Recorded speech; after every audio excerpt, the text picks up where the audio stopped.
Assalamu alaikum. This is Altaf Ahmed Kolachi, and I welcome to all of you in Naeem's Virtual Academy. Today we are going to start a new tense, that is present perfect continuous tense. The perfect tenses have been completed, and now it's the time to move on the perfect continuous tenses. First of all, present perfect continuous tense, zaman hal kamil istamrari. Likewise, as I told you in continuous tenses, that continuous tenses are also called progressive tenses. You can also call it as present perfect progressive tense. zaman hal kamil istamrari या जारी. अच्छा, हाणे सब खां पहिरियों इन जी सिंधी में symbol या निशानी छा आहे. हाणे जेका परफेक्ट टेंसेस जी असां निशानियूं पढ़ियूं आहियूं, इन्हनि जूं निशानियूं सेम ई रहंदियूं. सिर्फ़ु हिकिड़े वर्ड जो फ़र्क़ु इन्हनि में ईंदो, कहिड़ो? पए, पए, पया, पयो. ठीकु आहे, इन्हनि जो फ़र्क़ु इन्हनि में ईंदो. हाणे जीअं प्रेज़ेंट परफेक्ट में असां सिंबल सिंधी सिंबल्स पढ़ी आयासीं. यो आहे, ई आहे, या आहिनि, यूं आहिनि, वग़ैरह वग़ैरह. हाणे हिन में पए जो इज़ाफ़ो थी वेंदो. पए जो मतिलबु छा आहे? कंटिन्यूअस. पए जो मतिलबु आहे कंटिन्यूअस. ठीकु. उन खां पोइ साॻियो इन तरीक़े सां जीअं होॾे पढ़ियोसीं परफेक्ट में छॾियो आहे, हिते थी वेंदो पए छॾियो आहे. हुन ख़त पए लिखी छॾियो आहे, पए छॾियूं आहिनि, वग़ैरह वग़ैरह. अच्छा, उन खां पोइ टियों इन जी निशानी बि कहिड़ी आहे? पए चुको आहे, पई चुकी आहे, या पया चुका आहिनि. ठीकु आहे. पए जो मतिलबु आहे कंटिन्यूअस हुजणु. अच्छा, हाणे इंग्लिश में इन जूं हेल्पिंग वर्ब्स कहिड़ियूं आहिनि? हेल्पिंग वर्ब्स इन जूं साॻियूं ई परफेक्ट वारियूं रहंदियूं, जीअं हैव ऐं हैज़ या प्रेज़ेंट परफेक्ट जा. हिते सिर्फ़ु हिकिड़ी ॻाल्हि जो इज़ाफ़ो थींदो कंटिन्यूअस हुजण जे करे. हिते ॿियो छा लॻी वेंदो? बिन.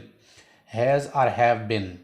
ठीकु आहे. बीन सां गॾु जेको आहे ॿियो कहिड़ो इन सां इज़ाफ़ो थींदो? कंटिन्यूअस टेंस आहे. जीअं त कंटिन्यूअस में असां ख़बर आहे एक्शन वर्ब कहिड़ी लॻंदी आहे? Ing form of action verb will be used here. ठीकु आहे. हाणे हिते हैज़ या हैव बिन सां, हाणे हैज़ कंहिं कंहिं सां लॻंदो परफेक्ट टेंसेस में तव्हां पढ़ी आया हो.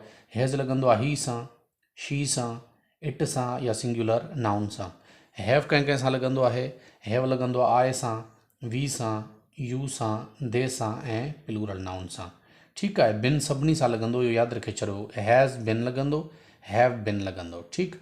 एक्शन वर्ब जी इन सां फॉर्म कहिड़ी लॻंदी? इंग फॉर्म लॻंदी आहे. अच्छा, हाणे फॉर्मेशन या स्ट्रक्चर इन जी छा थींदी वञी? पॉजिटिव जी.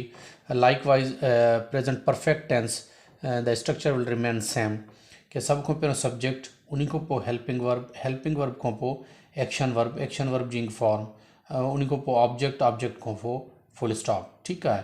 हाणे नेगेटिव जी स्ट्रक्चर छा थींदी? सभ खां पहिरियों सब्जेक्ट.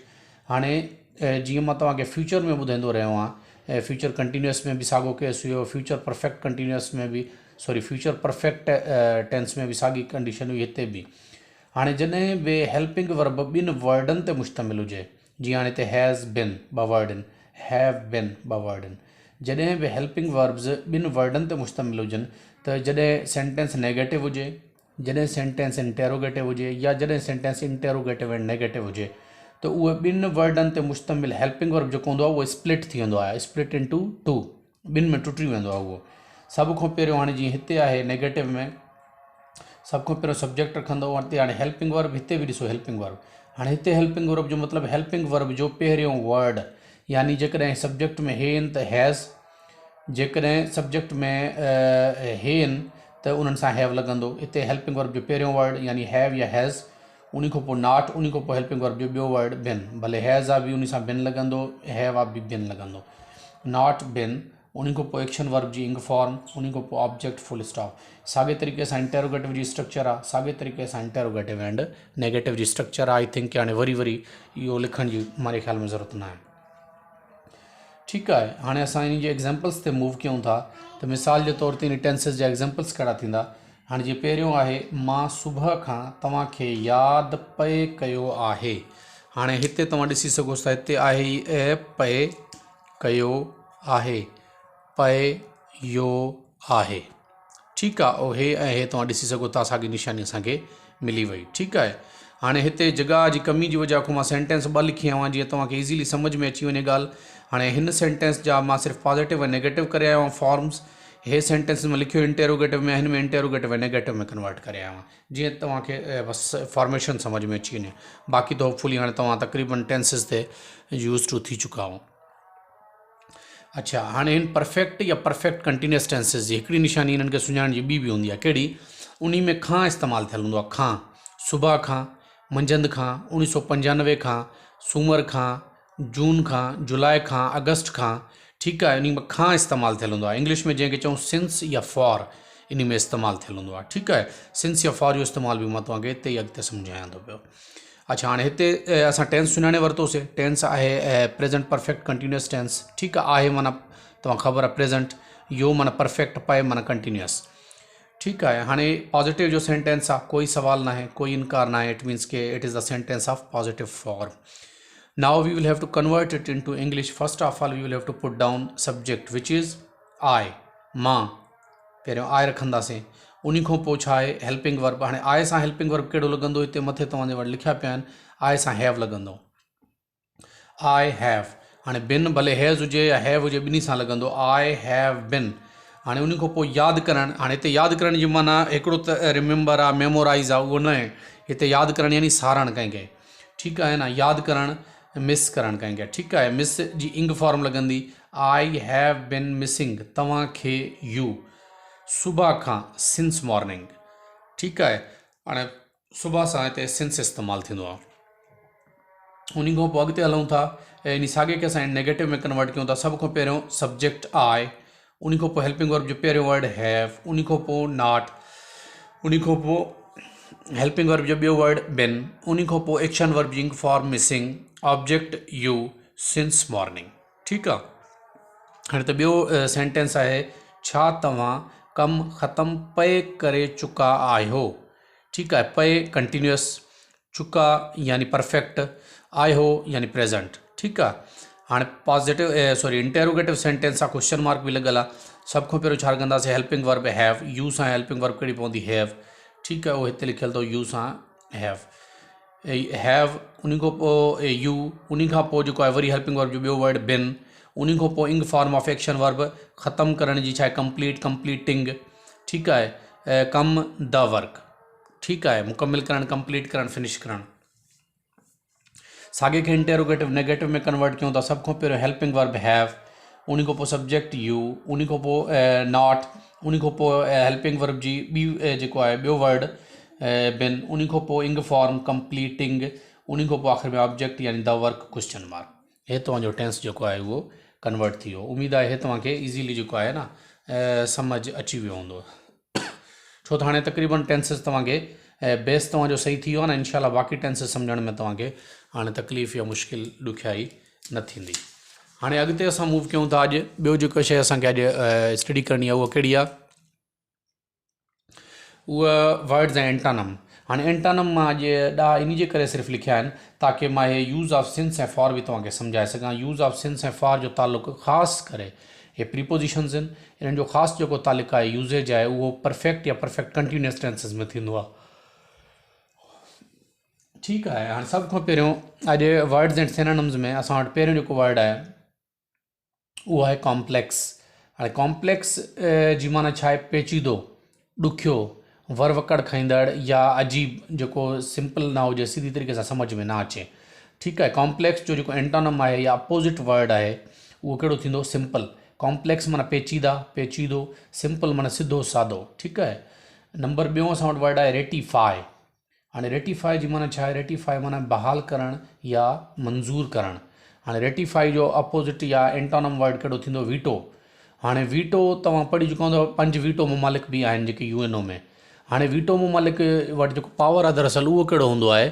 वीटो ममालिक वटि पावर इहो हूंदो आहे जेकॾहिं उहो कंहिं एक्शन खे रोकणु चाहिनि, पूरी दुनिया उन एक्शन खे करणु चाहे ऐं वीटो ममालिक उन खे रोकणु चाहिनि त उहे उन खे रोके सघनि था। पर वीटो ममालिक वटि इहो पावर न आहे त उहो कंहिं बि फ़ैसिले ते पूरी दुनिया खे मजबूर करे सघनि था। माना कोई एक्शन खणाइण में कंहिंखे मजबूर नथा करे सघनि, लेकिन कोई एक्शन अगरि यूएनओ जी तरफ़ां खयो थो वञे उन खे उहे वीटो करे जेको आहे नल एंड वाइड करे सघनि था, रोके सघनि था। हाणे रेटिफाई माना कंहिं शइ खे बहाल करणु या मंज़ूर करणु, वीटो माना कंहिं शइ खे रोकणु। अच्छा, थर्ड आहे असां वटि सरप्लस। हाणे सरप्लस जी माना आहे ज़्यादा या बचत या बची वियल जेके पैसा या शइ हूंदी आहे। ठीकु आहे। सरप्लस जो अपोजिट वर्ड जेको असां वटि आहे उहा कहिड़ो आहे लेक। हाणे हिते आहे ज़्यादा या बचत, हिते आहे लेक माना कंहिं शइ जी कमी हुजणु, हिते बचत हुजणु यानी हिते लेक माना कमी हुजणु। नंबर चौथों असां वटि आहे ह्यूमिलिएट। हाणे ह्यूमिलिएट जी स्पेल बि इंपॉर्टेंट अथव, इहो बि यादि करे छॾींदो, HUMILIATE। ह्यूमिलिएट जी माना हूंदी आहे शर्मिंदा करणु, कंहिंखे तकलीफ़ पहुचाइणु यानी इनह्यूमन कमु करणु, अहिड़ो को ग़लति कमु करणु। हाणे ह्यूमिलिएट कंहिंखे ख्वार करणु, शर्मिंदा करणु। ह्यूमिलिएट जो एंटानम कहिड़ो आहे? ऑनर। हाणे यादि रखे छो न, ऑनर जूं ॿ स्पेलिंग्स अथव, हिकु हे अथव हिकु हे अथव। हाणे हे जेका स्पेलिंग आहे इहा अमेरिकन एक्सेंट में आहे, हे जेका स्पेलिंग आहे इहा ब्रिटिश एक्सेंट में आहे। ठीकु आहे। ॿई शयूं मतिलबु सेम आहिनि, ॿिन्ही जो मतिलबु साॻियो आहे, ॿई सही काउंट थींदियूं।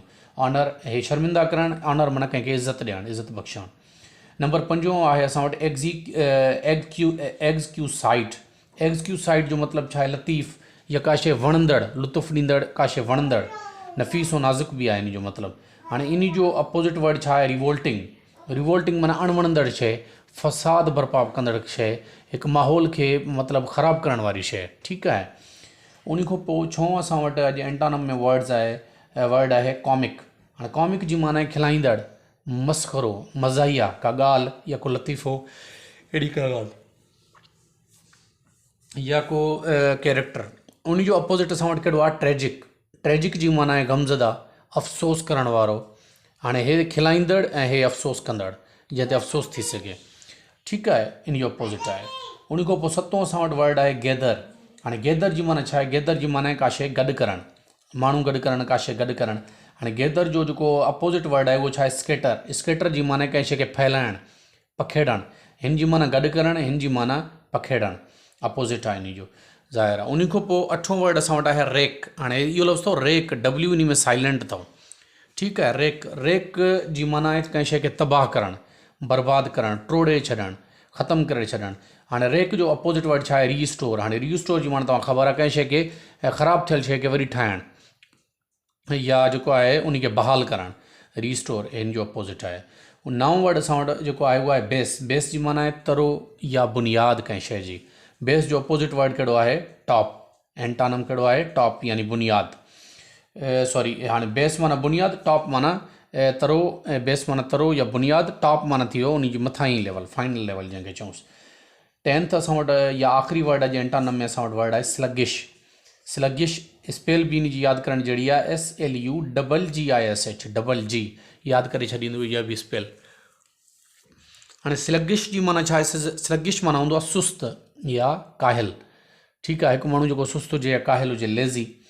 अच्छा, उन जो एंटानम वर्ड छा थींदो? क्विक। हाणे स्लगिश जो जेकॾहिं सिनोनिम चऊंसि त उहो थींदो लेज़ी। ठीकु आहे। ऐं एंटानम इन जो छा थींदो? क्विक। हिकु माण्हू सुस्त हुजे, ॿियो माण्हू तकिड़ो हुजे कमु करण में, क्विक। हाणे हे तव्हांजा वर्ड ऐं एंटानम अॼु जा थी विया। अच्छा, उन खां पोइ चऊं था यूज़ ऑफ सिंस ऐं फॉर ते। सिंस ऐं फॉर जो तालुक़ु जीअं तव्हांखे स्पेशली ॿुधायो परफेक्ट ऐं परफेक्ट कंटिन्यूअस टेंसिस सां हूंदो आहे, ख़ासि करे परफेक्ट कंटिन्यूअस टेंसिस सां। भले प्रेज़ेंट परफेक्ट कंटिन्यूअस हुजे, पास्ट परफेक्ट कंटिन्यूअस हुजे या फ्यूचर परफेक्ट कंटिन्यूअस हुजे। ठीकु आहे। हाणे सिंस कंहिंसां इस्तेमालु थींदो आहे ऐं फॉर जेको आहे उहो कंहिंसां इस्तेमालु थींदो आहे। हाणे सिंस हिते तव्हां ॾिसी सघो था, मां सिंस जा इस्तेमालु लिखिया आहिनि, हिते फॉर जा इस्तेमालु लिखिया आहिनि मां। हाणे सिंस कंहिंसां इस्तेमालु थींदो आहे? Since accurate point of time ॾेखारींदो आहे। पॉइंट ऑफ टाइम यानी जंहिंखे चऊं पिन पॉइंट कंदो आहे कंहिं वक़्त खे, टाइम खे। ठीकु आहे। फॉर छा कंदो आहे? फॉर ड्यूरेशन ॿुधाईंदो आहे। हाणे कीअं सिंस कीअं इस्तेमालु थींदो? सिंस अक्यूरेसी ॾेखारींदो आहे। सिंस अक्यूरेसी कीअं ॾेखारींदो आहे? मिसाल तौरु मां चवां थो सिंस 9 o'clock, 9 वॻे खां, मां 9 वॻे खां तुंहिंजो इंतज़ारु कयां थो, 9 वॻे खां पढ़ां थो, 9 वॻे खां पढ़ायां थो, 9 वॻे खां लेक्चर ठाहियां थो, वग़ैरह वग़ैरह। हाणे 9 वॻे माना अक्यूरेट तव्हांखे टाइम ॿुधाए छॾियो त हे कमु 9 वॻे खां थिए थो। या सिंस कंहिंसां इस्तेमालु थींदो? अक्यूरेट को मंथ हुजे, जनवरी, फेबरवरी, मार्च, अप्रैल, अक्यूरेट तव्हांखे मंथ ख़बर पवंदी हुई, this has been doing since January. इहो जनवरी खां कमु जेको आहे थींदो पियो अचे, हू कंदो पियो अचे। ठीकु आहे। उन खां पोइ आहे सिंस मंडे, अक्यूरेट डे आहे, मंडे असां ॿुधायूं था। उन खां पोइ सिंस 1997, अक्यूरेट ईयर थी वियो हिकिड़ो। उन खां पोइ आहे सिंस आई लेफ्ट स्कूल। हाणे लेफ्ट स्कूल जी बि ज़ाहिरी ॻाल्हि आहे, पर्टिकुलर टाइमिंग आहे यानी को वक़्तु आहे। ठीकु आहे, उते असां सेंस इस्तेमालु करे सघूं था, उते एक्यूरेसी आहे। हाणे फॉर में जेको आहे उहा छा आहे, एक्यूरेसी न आहे, ड्यूरेशन आहे। कीअं? For 5 minutes, 5 minute. हाणे कहिड़ा उहे 5 मिनट? 6 खां 7 खां 8 खां 9 खां काई क्लियर न आहे। 2 वीक्स, हाणे कहिड़ा 2 वीक्स आहिनि उहा काई ख़बर न आहे। त फॉर एग्ज़ाम्पल उहे मंडे खां आहे, फॉर एग्ज़ाम्पल उहे जनवरी जा 2 वीक्स आहिनि जा फेबरवरी जा 2 वीक्स आहिनि, नॉट क्लियर। उन खां पोइ चओ 6 मंथ्स। हाणे अहिड़ी छो ड्यूरेशन ॾेखारे थो 2 वीक्स, किथां खां केतिरे ताईं एक्यूरेसी न आहे। 6 मंथ्स अगेन ड्यूरेशन ॾेखारे थो, पर इहा ख़बर न आहे त कहिड़ा 6 महीना। जनवरी खां वेंदे 6 महीना, फेबरवरी खां वेंदे 6 महीना, जेको आहे नवंबर खां वेंदे 6 महीना, काई क्लियरेंस न आहे। उन खां पोइ जो 3 इयर्स, इहो बि ड्यूरेशन ॾेखारे थो, अगेन एक्यूरेसी न आहे। कहिड़ा 3 इयर्स? 1997 खां 1998 खां 2007 खां 2008 खां काई क्लियरेंस न आहे। जस्ट असांखे ड्यूरेशन ॿुधायल आहे त 3 साल खां कोई बि कमु थींदो पियो अचे। उन खां पोइ फॉर अ लॉन्ग टाइम, हाणे हिते ॾिसो क्लियर आहे, सिंस आई लेफ्ट स्कूल, जॾहिं खां मां स्कूल छॾियो आहे या स्कूल छॾां थो, इन्हनि ॿिन्ही में जेको आहे उहो एक्यूरेसी आहे त टाइम स्कूल छॾण जो बि हिकु टाइम हूंदो आहे, यानी छुट्टी जो हिकु टाइम हूंदो आहे, या वरी जॾहिं मां पास आउट कयां थो त पास आउट करण जो बि हिकिड़ो पर्टिकुलर एज हूंदी आहे, पर्टिकुलर टाइम पीरियड हूंदो आहे, पर्टिकुलर साल हूंदो आहे। हाणे हे for a long time ago, हाणे आ लॉन्ग टाइम जेको आहे कोई एक्यूरेसी न आहे। केतिरो लॉन्ग टाइम अगो? 5 साल, 10 साल, 15 साल, 20 साल, 1 सदी, 2 सदी, काई क्लियरेंस न आहे। जस्ट ड्यूरेशन ॿुधाए थो त वॾो अरसो अॻु में। ठीकु आहे, हाणे अॼु जे लाइ तव्हां जे लाइ इहो ई इम्पॉर्टेंट लेक्चर हुयो। ऐं इन खां पोइ जेको आहे इंशाअल्लाह ताला नेक्स्ट टेंस ते असां मूव कंदासीं। उमेदु आहे अॼु जो लेक्चर तव्हांखे सम्झ अची वेंदो। वॾी महिरबानी।